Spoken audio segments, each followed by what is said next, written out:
동부구치소에서만 전체 수용자의 43%가 코로나에 감염된 것뿐만 아니라 첫 확진자가 발생하기 전까지 법무부는 재소자들에게 마스크조차 지급하지 않았고, 심지어 지난 9월에는 한 재소자가 자비로라도 마스크를 구매할 수 있게 해달라는 진정마저 기각해버렸습니다. 사태가 이 지경이 되도록 추미애 장관은 단 한 번의 대책회의조차 열지 않았고, 이미 확진자가 1,000명에 육박하는 대량 집단 감염 사태가 벌어지고 나서야 비로소 무려 34일 만에 부랴부랴 대책을 강구하기 시작했습니다. 노영민 청와대 비서실장은 국회에 나와서 광장에서 시위를 주도한 사람 해서 코로나에 감염되게 하면 살인자라고 외쳤습니다. 뻔히 알고도 이렇게 방치한 이 법무부 책임자 추미애 장관에게 살인자에 준하는 책임을 묻지 않을 수 없습니다. 문재인 대통령은 법무부의 사태 은폐와 늑장 대응, 당국의 대책 부재에 대해서 국민 앞에 사과하고 추 장관을 비롯한 관련 책임자들에 대해서는 분명한 민형사상 책임을 물어야 할 것입니다. 법무부 장관 후보로 지명된 박범계 후보자에 대해서 각종 부적격 사유들이 벌써 꼬리에 꿀을 물어서 그 숫자를 헤아리기도 어려울 지경이 됐습니다. 박 후보자는 1970년도부터 소유하고 있던 충북 영동의 임야 6,400여 평을 국회의원 당선된 뒤에 8년간 공직자 재산신고에 누락한 데 이어서 2018년 배우자가 정려받은 경남 밀양의 2억 원대 토지도 재산신고에서 누락했습니다. 또 박 후보자는 지난 8월 이 토지를 처조카들에게 정리하고 10억이 넘는 것으로 추정되는 대구의 상가주택도 7억 원에 처남에게 매도하고 다주택 논란을 피하기 위해서 가족 간의 정려와 허위 거래를 한 것이 아닌가 하는 의심을 받고 있습니다. 박 후보자는 또 지난 2018년 지방선거와 관련해서 당시 대전시의원에 공천됐던 김소연 변호사가 박 후보자 측으로부터 1억 상당의 불법 정치 자금을 요구받았다고 폭로하면서 관련자들이 구속 기소돼서 실형을 받은 바가 있고, 이와 관련해서 박 후보자는 지금도 김 변호사와 관련 명예훼손 민사소송을 진행하면서 대전 지역의 방송 3사로부터 녹취록을 전달받아서 소송에 활용하고 있다는 이른바 권한유착 의혹까지 받고 있습니다. 또 박 후보자는 2016년 사법시험 존치를 요구하며 자택 앞에서 농성을 하던 고시생의 멱살을 잡고 폭언했다는 의혹을 비롯해서 지난 2019년에는 패스트트랙 당시 야당 당직자를 폭행한 혐의로 재판을 받고 있는 형사 피고인이기도 합니다. 엄정한 법 집행을 책임져야 할 법무부 장관 후보자로서 조국, 추미애에 이어 세 번째로 각종 위법 논란에 휩싸인 후보자가 됐습니다. 우리 국민의힘은 법무부 장관 후보자로서 박 후보자의 부적격 사유들을 철저히 따지고 검증해 나가겠습니다. 어떻게 가장 윤리적이고 위법이 없어야 할 법무부 장관에 연이어서 조국, 추미애, 박범계, 또 더 앞에 나아가면 안경환까지 문재인 대통령이 법무부 장관으로 지명하는 사람들은 공직 데스노트에 올리는 명단만 다 올리는 것 같습니다. 이번에도 철저히 검증해서 정의부인 법무부에 위법이 많고 부적격인 후보자가 지명되는 일이 없도록 철저히 검증하겠습니다.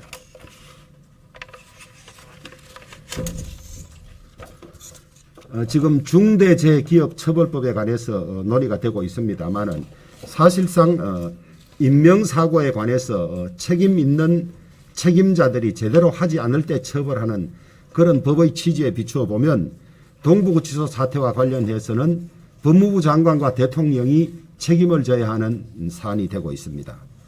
동부구치소 사태를 계기로 법무부 교정당국에서 얼마나 비인권적인 행태가 자행되어 왔는지 여실히 드러나고 있습니다. 정부의 넉장 부실 방역으로 동부구치소에서만 전체 수용자의 43%가 코로나에 감염된 것뿐만 아니라 첫 확진자가 발생하기 전까지 법무부는 재소자들에게 마스크조차 지급하지 않았고, 심지어 지난 9월에는 한 재소자가 자비로라도 마스크를 구매할 수 있게 해달라는 진정마저 기각해버렸습니다. 법무부는 동부구치소 직원이 첫 확진된 뒤 무려 3주가 지나서야 뒤늦게 수용자 전수조사에 나섰고, 무증상자와 음성 판정 수용자를 격리 없이 한 달 가까이 방치하면서 기본적인 방역 수칙조차 지키지 않았습니다. 사태가 이 지경이 되도록 추미애 장관은 단 한 번의 대책회의조차 열지 않았고, 이미 확진자가 1,000명에 육박하는 대량 집단 감염 사태가 벌어지고 나서야 비로소 무려 34일 만에 부랴부랴 대책을 강구하기 시작했습니다. 이미 사망자가 2명이나 발생한 마당에 사태를 방치해온 추 장관은 직무유기와 업무상 과실치사상 혐의로 수사를 받아야 마땅할 것입니다. 노영민 청와대 비서실장은 국회에 나와서 광장에서 시위를 해서 코로나에 감염되게 하면 살인자라고 외쳤습니다.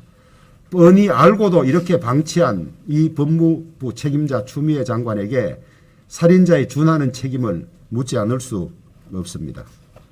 지난달 27일 동부구치소에서 코로나로 숨진 첫 사망자 유족은 확진 통보를 받기는커녕 일반적인 사망 통보를 받은 상태에서 그나마 시신 확인조차 못한 채 화장한 유골을 수목장할 것이니 그쪽으로 오라는 통보만 받았다고 합니다. 아무리 재소자라도 재소자와 가족들은 최소한의 인권은 있는 것이 아니냐고 유족들은 통곡하고 있습니다. 문재인 대통령은 법무부의 사태 은폐와 넉장 대응, 당국의 대책 부재에 대해서 국민 앞에 사과하고 추 장관을 비롯한 관련 책임자들에 대해서는 분명한 민형사상 책임을 물어야 할 것입니다. 국민의힘은 동부구치소 관련 피해 상황을 접수하고 필요하다면 국가를 상대로 하는 각종 소송에 지원할 뜻이 있음을 밝힙니다.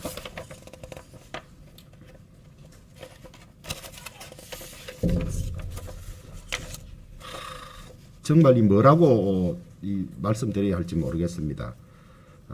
2년 모자라는 짧은 생을 살다간 정인이 사건에 많은 국민들이 참담해하고 분노하고 있습니다. 정인이를 참혹하게 폭행하고 학대한 양부모도 양부모지만은 정인이 학대를 막을 수 있었음에도 불구하고 방치한 경찰도 결코 책임이 가볍지 않습니다. 경찰은 이미 한 경찰서에 3차례나 학대 의심 신고를 받고도 번번이 무혐의 종결 처리를 하며 단 한 번도 관심을 두거나 꼼꼼히 들여다보지 않았습니다. 온몸 곳곳에 멍이 들고 또 성룡차에 오랫동안 혼자 방치되고 심지어 소아과 의사마저 112에 신고할 정도로 상태가 심각한 지경에 이르렀음에도 불구하고 경찰은 안이하게 방치했습니다. 이쯤 되면 방치를 넘어서 방조범이자 공범이라고 하지 않을 수 없습니다. 국민들은 지금 참담한 심정으로 이 사건을 바라보고 있습니다. 수사권 조정에 대공수사권 국가수사본부까지 만들게 되었다고 경찰이 의기양양할 때가 전혀 아닙니다. 눈에 띄지 않은 곳, 보이지 않은 사각지대에서 벌어지는 아동학대와 같은 범죄를 방치하고 방조하는 경찰이 제 역할을 다하고 있다고 할 수는 없습니다. 이 점에 관해서도 경찰과 국가가 책임을 져야 할 것이고 대통령은 이 문제에 관해서 엄격한 책임을 물어주시기를 바랍니다.